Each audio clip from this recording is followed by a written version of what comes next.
चलिए दोस्तों, जानते हैं झारखंड की 25 फटाफट बड़ी और ताज़ा खबरों को सिर्फ 10 मिनट में। पर अभी तक हमारे इस वीडियो को लाइक नहीं किया है तो लाइक कर दें और चैनल को भी सब्सक्राइब अवश्य कर लें।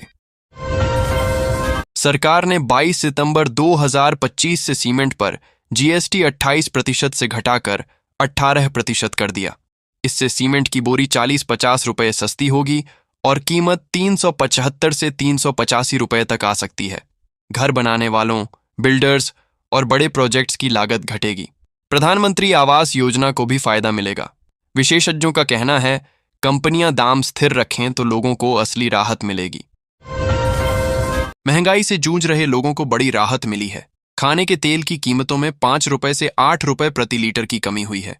सोयाबीन, सूरजमुखी और पाम ऑयल अब पहले से सस्ते मिल रहे हैं। फॉर्च्यून, धारा और जेमिनाई जैसी कंपनियों ने पैकेज्ड ऑयल के दाम घटाए हैं। त्योहारों से पहले यह कदम आम आदमी के लिए बड़ी खुशखबरी है। त्योहारी सीजन में सोने की कीमतें बढ़कर 24 कैरेट सोना 1,13,000 और 22 कैरेट 1,04,000 रुपए प्रति 10 ग्राम पहुंच गईं। ज्वेलर्स मेकिंग चार्ज में छूट, पुराने गहनों के एक्सचेंज ऑफर और 9-14 कैरेट डिजाइनर ज्वेलरी दे रहे हैं। तनिष्क, कल्याण और इंद्रियां जैसे ब्रांड रेट प्रोटेक्शन और मुफ्त गोल्ड सिक्के ऑफर कर रहे हैं। ग्राहक कम कैरेट वाले गहनों की ओर बढ़ रहे हैं। धनबाद में शुक्रवार दोपहर अचानक तेज बारिश और हवा आई। मटकुड़िया के पंडाल का लाइट गेट गिरा। भूली में 8,50,000 के तिरुपति बालाजी पंडाल ढह गया और सराय ढेला में भी गेट गिरा। सड़क जाम हुई, पेड़ व तार टूटे। सभी जगहों पर कोई घायल नहीं हुआ। स्थानीय लोग और पूजा समिति तुरंत मदद के लिए आए। बारिश और आंधी ने दुर्गा पूजा तैयारियों को प्रभावित किया। ई श्रम कार्ड असंगठित मजदूरों के लिए पहचान और सुरक्षा का कार्ड है। 16 से 59 साल उम्र वाले, मासिक आय 15,000 रुपये से कम और ईपीएफ ईएसआई में न होने वाले लोग इसे ले सकते हैं। ऑनलाइन या सीएससी से रजिस्टर करें। कार्ड से दुर्घटना बीमा, प्रधानमंत्री सुरक्षा बीमा, आयुष्मान भारत और कई सरकारी योजनाओं का फायदा मिलता है। यह मजदूरों की जिंदगी आसान और सुरक्षित बनाता है। प्रधानमंत्री किसान सम्मान निधि योजना के तहत किसानों को हर साल 6,000 रुपये 3 किस्तों में मिलते हैं। अब 21वीं किस्त जल्द जारी होगी, संभव है दिवाली से पहले। जिन किसानों की पिछली किस्त रुकी है उन्हें 4,000 रुपये एक साथ मिलेगा। स्टेटस चेक करने के लिए किसान आधिकारिक वेबसाइट पर बेनिफिशियरी स्टेटस विकल्प से जानकारी ले सकते हैं। रांची समेत पूरे झारखंड में दुर्गा पूजा की धूम है। बारिश के बावजूद श्रद्धालु पंडालों में उमड़ रहे हैं। मुख्यमंत्री हेमंत सोरेन ने रातू रोड और हरमू पंडाल का उद्घाटन कर राज्य की खुशहाली की कामना की। केंद्रीय मंत्री संजय सेठ ने अल्बर्ट एक्का चौक पंडाल खोला। पंडालों की थीम और भक्तों का उत्साह आकर्षण का केंद्र बना। केंद्रीय शिक्षा मंत्रालय ने पीएम पोषण मध्याह्न भोजन योजना के पुनर्गठन के लिए झारखंड सहित सभी राज्यों से सुझाव मांगे हैं। मंत्रालय का कहना है कि विकसित भारत 2047 के लक्ष्य के लिए बेहतर स्कूल भोजन जरूरी है। रसोइयों का मानदेय बढ़ाने और बजट सुधार पर भी राय मांगी गई है। राज्यों के सुझावों पर आगे फैसला होगा। झारखंड में सभी जिलों के चिन्हित थानों में अब महिला मुंशी की तैनाती हो गई है। डीजीपी अनुराग गुप्ता के वादे के बाद ट्रेंड महिला आरक्षियों को पोस्टिंग दी गई है। हर थाने में कम से कम 3 महिला मुंशी होंगी और पुरुष मुंशी हटाए जाएंगे। थानों में महिला सुविधाएं उपलब्ध कराई जाएंगी और हर 15 दिन उनकी कार्य समीक्षा होगी। रांची के तमाड़ प्रखंड में एक पागल कुत्ते ने रायडीह से सारजमड़ीह तक 10 किलोमीटर रास्ते में 17 लोगों को काट लिया। ज्यादातर स्कूली बच्चे घायल हुए। सभी को सीएचसी तमाड़ में एंटी रैबीज इंजेक्शन दिया गया। कुत्ता अब तक पकड़ा नहीं गया है, जिससे ग्रामीणों में दहशत और आक्रोश है। रांची के बूटी मोड़ में महाशक्ति दुर्गा पूजा समिति ने इस बार दुर्गा पूजा पंडाल ऑपरेशन सिंदूर थीम पर बनाया है। इसमें सेना का पराक्रम, आतंकियों पर कार्रवाई और राफेल की ताकत दिखी। मां दुर्गा की प्रतिमा संग देशभक्ति झलक रही है। रोशनी, भीड़ और सुरक्षा व्यवस्था से पंडाल राजधानी का खास आकर्षण बन गया है।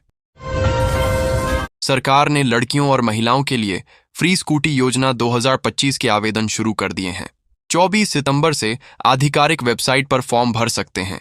पात्र छात्राएं और महिलाएं जिनकी पारिवारिक आय तय सीमा से कम है आवेदन कर सकती हैं। आधार, आय प्रमाण, शैक्षणिक सर्टिफिकेट ऑफ बैंक पासबुक जरूरी दस्तावेज होंगे। चयनित को स्कूटी दी जाएगी। स्वास्थ्य विभाग टेंडर घोटाले पर नेता प्रतिपक्ष बाबूलाल मरांडी के पत्र से सियासत गर्मा गई। मंत्री इरफान अंसारी ने आरोपों को नकारते हुए कहा, उन्हें जानबूझकर निशाना बनाया जा रहा है और भाजपा पर मरांडी के दुरुपयोग का आरोप लगाया। भाजपा ने पलटवार कर कहा, मंत्री अपनी कमियों को सांप्रदायिक रंग दे रहे हैं। धनबाद में तेज आंधी बारिश से कई पूजा पंडाल क्षतिग्रस्त हो गए। मटकुड़िया रोड का लाइट गेट गिरने से सड़क जाम रही।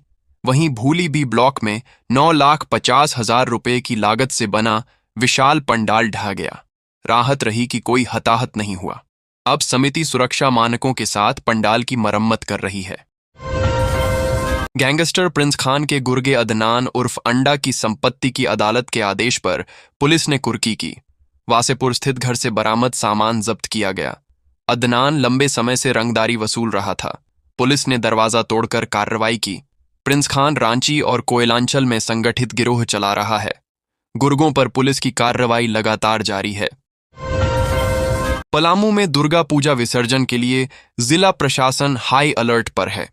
कोयल नदी समेत अन्य नदियों में गोताखोर तैनात होंगे और विसर्जन स्थलों पर बैरिकेडिंग की जाएगी।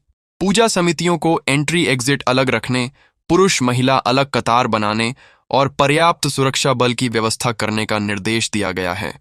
डीसी और एसपी ने निरीक्षण कर गाइडलाइंस पालन का अनुरोध किया है। झारखंड में जेटेड परीक्षा से सहायक आचार्य के लगभग 41,000 पदों पर नियुक्ति होगी। राज्य सरकार नई नियमावली बना रही है जो एनसीटीई मानक के अनुसार सरल और सिलेबस में संशोधन के साथ आएगी। वर्तमान में 26,001 पदों की भर्ती जारी है। लगभग 17,000 पद रिक्त रहेंगे। हाई कोर्ट ने 31 मार्च तक परीक्षा करने का आदेश दिया है। नियमावली में खंडवार उत्तीर्ण अनिवार्यता हटाई गई है। त्योहार के बीच नशे के खिलाफ कार्रवाई में रांची के सदर थाना क्षेत्र से 3 ड्रग्स पैडलर्स गिरफ्तार। इनके पास से 29.20 gram brown sugar, bike, mobile और कैश बरामद। पूछताछ में पता चला वे चतरा से ब्राउन शुगर लाकर रांची रामगढ़ में बेचते थे। पुड़िया की कीमत 500 से 700 रुपए थी। एनआईए ने रांची की अदालत में 2 माओवादियों जयपाल देवगम और बुदरू पदम के खिलाफ पूरक चार्जशीट दाखिल की। ये दोनों भाकपा माओवादी के सक्रिय सदस्य थे, व्यापारी व ठेकेदारों से वसूली करते थे और हथियार चलाते थे। एनआईए ने 10,50,000 रुपये, वाकी टाकी, रेडियो व अन्य सामान 24 मार्च 2024 को बरामद किया। पैसा माओवादी संगठन के लिए रखा गया था। जांच जारी है। कोल इंडिया ने 2,20,000 कर्मचारियों के लिए दुर्गा पूजा बोनस 1,03,000 रुपये घोषित किया है, जो पिछले साल 93,750 रुपये से ज्यादा है। यह बोनस आज ही खातों में भेजा जाएगा। यूनियनों और प्रबंधन की लंबी बातचीत के बाद यह तय हुआ। झारखंड के कर्मियों को सबसे ज्यादा फायदा होगा। कुल बोनस राशि करीब 2,100 करोड़ रुपये है, जो त्योहारों के समय स्थानीय अर्थव्यवस्था को भी बढ़ावा देगी। रांची में विश्व पर्यटन दिवस उत्साह से मनाया गया। ऑन्ड्रे हाउस में हुए कार्यक्रम में झारखंड की कला, संस्कृति, लोक नृत्य और पारंपरिक व्यंजन प्रदर्शित किए गए। छात्रों के लिए क्विज और चित्रकला प्रतियोगिता भी हुई। ग्लोबलाइजेशन ऑफ ट्राइबल हेरिटेज विषय पर विशेषज्ञों ने विचार साझा किए। पर्यटन निदेशक विजया जाधव ने कहा कि झारखंड की संस्कृति को वैश्विक पहचान दिलाना और पर्यटन स्थलों को प्रदूषण मुक्त रखना जरूरी है। सोशल मीडिया से पर्यटन को बढ़ावा दिया जा सकता है,